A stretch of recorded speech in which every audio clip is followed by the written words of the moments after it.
ಗುರುಜಿ, ನೀವು ಕಾರ್ಯಕ್ರಮದ ಪ್ರಾರಂಭದಲ್ಲಿ ಹೇಳಕ್ಕೆ ಪ್ರಾರಂಭ ಮಾಡಿದ್ರಿ. ಏನು ಅಂದ್ರೆ ಇನ್ನು ಮುಂದೆ ನಮ್ಮ ಬೃಹತ್ ಬ್ರಹ್ಮಾಂಡ ಕಾರ್ಯಕ್ರಮ ವಿನೂತನ ಶೈಲಿಯಲ್ಲಿ ಬರಲಿದೆ, ಅದು ಏನು ಎತ್ತ ಅಂತ ತಿಳಿಸ್ಕೊಡ್ತಾ ಇದ್ರಿ. ನಿಜ. ಇವತ್ತಿನ ದಿವಸ ನಾವುಗಳು ಯಾವ್ಯಾವ ದಿವಸ ಏನೇನು ಮಾಡ್ತೀವಿ ಅಂತ ಹೇಳಿದ್ವಿ. ಇವತ್ತು ಏನು ವಿಶೇಷ ಅನ್ನೋದು ನೀವೆಲ್ಲ ಜ್ಞಾಪಿಸ್ಕೊಂಡು ಮೆಲ್ಕು ಹಾಕೋಬೇಕು. ಹೇಳ್ತೀನಿ ಕೇಳಿ. ಇವತ್ತು ಸಾಕ್ಷಾತ್ ಶುಕ್ರಾಚಾರ್ಯರ ಜಯಂತಿ. ಶುಕ್ರಾಚಾರ್ಯರು ದೈತ್ಯರ ರಾಕ್ಷಸರಿಗೆ ವಿಶೇಷವಾಗಿರ್ತಕ್ಕಂಥ ಜಗದ್ಗುರು. ಆಮೇಲೆ ಶುಕ್ರ ಅಂದರೆ ದುಡ್ಡು, ಧನಪ್ರಾಪ್ತಿ. ಸಾಕ್ಷಾತ್ ಶುಕ್ರಾಚಾರ್ಯರು ಯಾರಿಂದ ವಿಶೇಷ ಅಂದರೆ ವಾಮನಾವತಾರದಲ್ಲಿ ಬಲಿಚಕ್ರವರ್ತಿಯಷ್ಟು ಕೋಟ್ಯಾಧೀಶ್ವರ ಯಾವ ರಾಜನೂ ಇರಲಿಲ್ಲ. ಅಂಥ ಒಂದು ಬಲಿಚಕ್ರವರ್ತಿಯ ವಿಚಾರದಲ್ಲಿ ಇವರು ಆಸ್ಥಾನ ಗುರುಗಳಾಗಿದ್ದರು. ಅಲ್ಲಿ ಕಳ್ಕೊಂಡಿದ್ದು ಅವರ ಒಂದು ಕಣ್ಣು. ಅದಕ್ಕೆ ಶುಕ್ರ ಯಾವತ್ತೋ ವಕ್ರನಾದಾಗ ಬಹಳ ಡೇಂಜರ್, ಹುಷಾರ್ ಅಂತೀವಿ. ಅದಕ್ಕೆ ಆ ವಕ್ರ ತ್ಯಾಗ ಮಾಡಿದ್ಬಿಟ್ಟ ಮೇಲೆ ಅಂತೂ ಚತುರ್ಬುದ್ಧಿ. ಅದಕ್ಕೆ ವಿದ್ಯಾಭ್ಯಾಸದಲ್ಲಿ ಜಾಸ್ತಿ ತಲೆ ಓಡಿಸ್ತಾನೆ ಗೊತ್ತಾ, ಅವ್ನು ಫೇಲ್ ಆಗೋದು ಗ್ಯಾರಂಟಿ. ಬರೆದಿಟ್ಕೊಂಬಿಡಿ. ಸ್ವಲ್ಪ ಮಟ್ಟಿಗೆ ದಡ್ಡಾಗಿರ್ತಾನೆ, ಆದರೆ ಶುಕ್ರ ಒಳ್ಳೆ ಟೈಮಿಗೆ ಬಂದ್ಬಿಟ್ಟ ಅಂದರೆ ಏನು ಇವನು ಓದ್ತಾನೆ ಇರಲಿಲ್ಲ, ಎಷ್ಟು ಚೆನ್ನಾಗಿ ಪಾಸ್ ಆಗ್ಬಿಟ್ಟ ಅಂತೀವಿ. ಅಂದರೆ ವಿದ್ಯೆ ಹಾಳು ಮಾಡೋದು ಶುಕ್ರನೇ ಶನಿ ಜೊತೆ ಕೂತ್ಕೊಂಡಾಗ, ಅಥವಾ ವಿದ್ಯೆಯನ್ನು ಪರಿಪೂರ್ಣತೆ ಕೊಡ್ತಕ್ಕಂಥವನು ಶುಕ್ರನೇ. ಆದರೆ ಜ್ಞಾನ ಜಾಸ್ತಿ ಕೊಡ್ತಾನೆ. ಇಂಥ ಒಂದು ಶುಕ್ರನ ಅನುಗ್ರಹ ಇವತ್ತು ಸ್ಮರಣೆ ಮಾಡ್ಕೋಬೇಕು. ಶುಕ್ರನ ಜಯಂತಿ.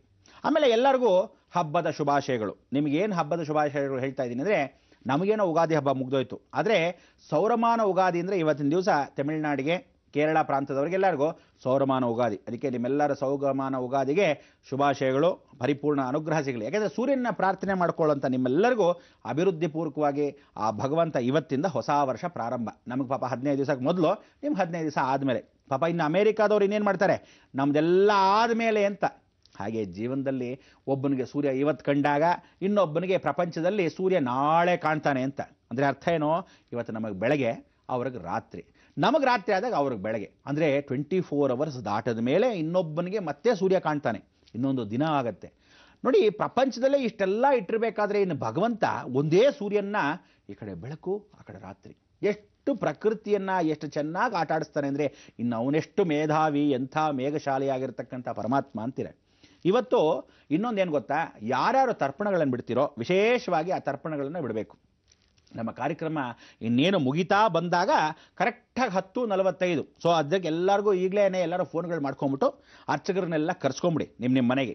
ಏನು ಮಾಡಬೇಕಾಗಿಲ್ಲ, ಸ್ವಯಂ ಪಾಕ ಕೊಟ್ಟು ತರ್ಪಣಗಳನ್ನು ನಿಮ್ಮ ಪಿತೃಗಳನ್ನೆಲ್ಲ ನೆನೆಸ್ಕೊಂಡು ಇವತ್ತು ವಿಶೇಷವಾಗಿ ಮೇಷ ಸಂಕ್ರಮಣ ಅಂತ. ಮೇಷ ಸಂಕ್ರಮಣ ಅಂದರೆ ಕುಜ ಎಲ್ಲಿ ಕೂತಿರ್ತಾನೋ ಋಣವನ್ನು ತೀರಿಸ್ತಾನೆ ಅಂತ. ಅಕಸ್ಮಾತ್ ಇವತ್ತು ಯಾರು ತರ್ಪಣವನ್ನು ಕೊಡ್ತೀರೋ ನಿಮ್ಮ ತಾತ ಮುತ್ತಾತಂದೆಲ್ಲ ಸಂತೋಷ ಪಡ್ಬಿಡ್ತಾರೆ. ಎಷ್ಟೋ ವರ್ಷದಿಂದ ಬೂತುಗಳಾಗಿ ಅಲಿತಾ ಇರ್ತಕ್ಕಂಥವ್ನು ಯಾರೋ ಅಂತರ್ಪಿಶಾಚಿಗೆ ಆಕ್ಸಿಡೆಂಟ್ ಆಗೋಗಿರ್ತಾನೆ ಮಗ, ಅವನೆಲ್ಲ ರ್ಯಾಶ್ ಆಗಿ ಓಡೋಗಿ ಯಾರೋ ಬಂದು ಗುದ್ದಿರ್ತಾನೆ, ಅಥವಾ ಕುಡ್ಕೊಂಡು ಬಿದ್ದಿರ್ತಕ್ಕಂಥ ಗಂಡ ಸತ್ತು ಹೋಗಿರ್ತಾನೆ, ಅಥವಾ ಮನೆ ಬಿಟ್ಟು ಹೋಗಿರ್ತಕ್ಕಂಥವನು ಎಲ್ಲಿ ಬದುಕಿದಾನ ಇಲ್ವಾ ಗ್ಯಾರಂಟಿ ಇಲ್ಲ. 2 ವರ್ಷ 3 ವರ್ಷ ಆದಮೇಲೂ ಜ್ಞಾಪಕ ಬಂದಿಲ್ಲ ಅವನು ಎಲ್ಲಿದ್ದಾನೆ ಅಂತ. ಇದುವರೆ ತನಕ ಪೊಲೀಸ್ ಕೊಟ್ಟರು ಸುಳಿವೇ ಸಿಕ್ಕಿಲ್ಲ. ಇಂಥವರೆಲ್ಲ ಬದುಕಿದಾರ ಸತ್ತಿದಾರ ಗೊತ್ತಿರಲ್ಲ. ಎಲ್ಲಾರ್ದು ಋಣ ತೀರಿಸುವಂಥ ಏಕೈಕವಾಗಿ ಮೇಷ ಸಂಕ್ರಮಣ. ಯಾವತ್ತು ಸೌರಮಾನ ಉಗಾದಿ ಬಂದು ಮೇಷ ಸಂಕ್ರಮಣ ಬರುತ್ತೆ, ದೇಶ ವಿನಾಶ ಅಂತ ಬರೆದಿಟ್ಕೊಂಬಿಡಿ. ನಿಮ್ಮ ಹುಡುಗರಿಗೆಲ್ಲರಿಗೂ ಒಳ್ಳೆ ವಿದ್ಯಾಸಂಸ್ಥೆ ಇರಬೇಕಾದ್ರೆ ನೀವುಗಳು ಪ್ರಾರ್ಥನೆ ಮಾಡಬೇಕು, ಜಗತ್ತಿಗೆ ಒಳ್ಳೆಯದಾಗಲಿ, ನಾನಿನ್ನ ಮೇಲೆ ದೊಡ್ಡ ದೊಡ್ಡ ದುಡ್ಡುಗಳು ತಗೊಳ್ಳೋದಿಲ್ಲ. ಅಂದರೆ ವಿದ್ಯಾಭ್ಯಾಸಕ್ಕೆ ಕೋಟ್ಯಾಧೀಶ್ವರನ ಸ್ವಲ್ಪ ಮಟ್ಟಿಗೆ ದುಡ್ಡು ತಗೊಳ್ಳೋಣ, ಬಡವ್ರನ್ನ ಫ್ರೀಯಾಗಿ ಓದಿಸೋದು. ಅದು ಏಕೈಕವಾಗಿ ನಡೀತಕ್ಕಂಥದ್ದು 2 ಸ್ಥಳದಲ್ಲಿ.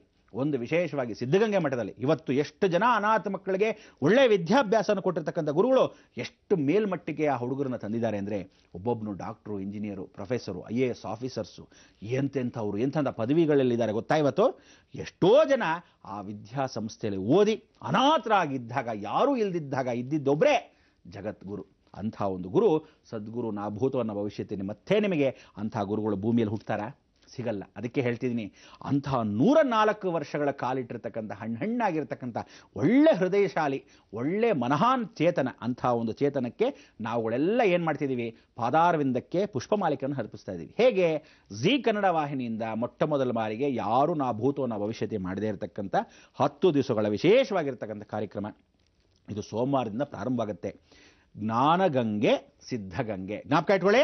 ಜ್ಞಾನಗಂಗೆ ಸಿದ್ಧಗಂಗೆ ಪೌರ್ಣಮಿಯಿಂದ 18ನೇ ತಾರೀಕು ಸೋಮವಾರ ಹಿಂಗೆ ಕೂತ್ಕೊಂಡ್ರೆ ಕದಲಬಾರ್ದು ಆ ಕಡೆ ಈ ಕಡೆ. ಹೇಳಿದ್ದೀನಿ, ಜಗದ್ಗುರುಗಳ ಪಾದಾರವಿಂದಕ್ಕೆ ಸ್ಮರಣೆ ಅಂತ ಕೂತ್ಕೊಂಡ್ಬಿಡ್ಬೇಕು. ಏನು ಆ ಗುರುಗಳು ಹಾಗೆ ನಡ್ಕೊಂಡು ಬರ್ತಾ ಇದ್ರೆ ನೀವೆಲ್ಲ ಏನು ಮಾಡಬೇಕು? ಎಷ್ಟು ವಿಶೇಷ ಅಂದರೆ, ಮಕ್ಕಳಲ್ಲಿ 9700 ಮಕ್ಕಳು, 9700 ಮಕ್ಕಳಿಗೆ ವಿದ್ಯಾಭ್ಯಾಸ, ಪ್ರತಿದಿನ ಊಟ, ಉಪಚಾರ, ತಿಂಡಿ. ಆಯ್ತಾ? ಇದಾದ ಮೇಲೆ ಎಷ್ಟು ಜನ ಸ್ಟಾಫ್ ಇದ್ದಾರೆ ಅಂದರೆ 2,000 ಜನ ಸ್ಟಾಫ್ ಇದ್ದಾರೆ. ಅಷ್ಟೂ ಜನಕ್ಕೆ ಊಟ ಉಪಚಾರಗಳು, ಸಿಬ್ಬಂದಿ ವರ್ಗಗಳು ಅವರೊಂದು 1,000 ಜನ, ಕೆಲಸದವರುಗಳು ಎಲ್ಲ ಕೆಲಸಗಳಿಗೆಲ್ಲ ವ್ಯವಹಾರ ಮಾಡಬೇಕು ಅವರೊಂದು 1,000 ಜನ. ಹೀಗೆ ಪ್ರತಿದಿನ 14,000 ರಿಂದ 15,000 ಜನಕ್ಕೆ ಪ್ರತಿದಿನ ಊಟ ಯಾರು ಮಾಡ್ತಾರ್ರೀ? ಅದಕ್ಕೆ ನಾನು ಹೇಳ್ತಾ ಇರೋದು, ನೀವೆಲ್ಲ ನಿಜವಾದ ಗುರುಭಕ್ತಿಗಳಾಗಿದ್ದರೆ ಒಂದಿಷ್ಟು ಅನ್ನದಾನ, ಅದಕ್ಕಿಂತ ಶ್ರೇಷ್ಠತೆ ಇನ್ನೇನಿಲ್ಲ. ಪ್ರತಿಯೊಬ್ಬನು ತಿಳ್ಕೊಳ್ಳಿ, ಇರೋದನ್ನ ಅನುಭವಿಸೋದು ಕಲ್ತ್ಕೊಳ್ಳಿ, 4 ಜನಕ್ಕೆ ಹಂಚಿ, ಅದಕ್ಕಿಂತ ಸಂತೃಪ್ತಿ ಇನ್ಯಾವುದೋ ಭೂಮಿಲಿಲ್ಲ. ಅದಕ್ಕೆ ಹೇಳೋದು, ಜೀವನದಲ್ಲಿ ಕೊಟ್ಟಾಗ ಆ ಸಂತೃಪ್ತಿ, ಪರಿಪೂರ್ಣತೆ, ತೃಪ್ತಿ ಎಷ್ಟು ಚೆನ್ನಾಗಿ ಸಿಗುತ್ತೆ ಅಂದರೆ ಬಚ್ಚಿಟ್ಕೊಂಡಾಗ ಸಿಗಲ್ಲ. ಅದಕ್ಕೋಸ್ಕರ ಇನ್ನು ಮೇಲೆ ಎಲ್ಲರೂ ನೀವು ಮಠಕ್ಕೆ ಹೋದಾಗ 18ನೇ ತಾರೀಕಿಂದ ಕಾರ್ಯಕ್ರಮಗಳು ನೋಡ್ಕೊಳ್ಳಿ. 18 ದಿವಸದ ವಿಚಾರಪೂರ್ವಕವಾಗಿ 10 ದಿವಸದ ಕಾರ್ಯಕ್ರಮ ನಂತರ ನೀವುಗಳು ಪ್ರತಿನಿತ್ಯ ಮರೀದೇ ಹೋಗ್ತಕ್ಕಂಥ ಏಕೈಕ ಸ್ಥಳ ಜ್ಞಾನಗಂಗೆ, ಸಿದ್ಧಗಂಗೆ. ಇದೇನು ಜ್ಞಾನಗಂಗೆ ಮಧ್ಯದಲ್ಲಿ ಸಿದ್ಧಗಂಗೆ ವಿಚಾರ ಅಂತ ತಿಳಿಸ್ಕೊಡ್ತೀನಿ. ನೀವು ಕಾಯಬೇಕು, ನಾನು ಕಾಯಬೇಕು, ಹೇಳಬೇಕು.